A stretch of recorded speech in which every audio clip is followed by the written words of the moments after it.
Kristu fe tilipa nkhondo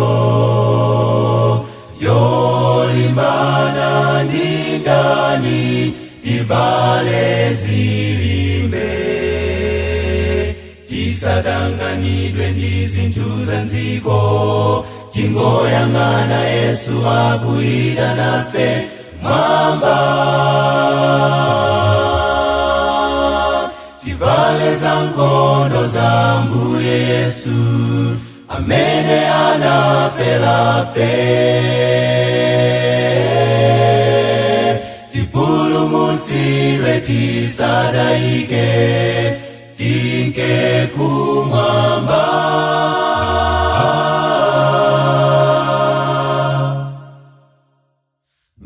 Ngakhale yenda chigwa cha imfa, sindidzaopa konse, sindidzagwetsedwa. Yesu mbuye wanga anditsogolera ine kumadzi odika,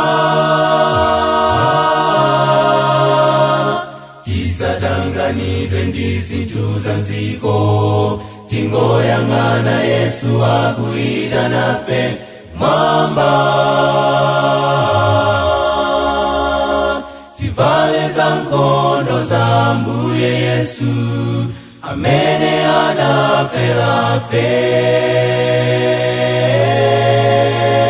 tipulumutsidwe tisadayike, tinke kumwamba.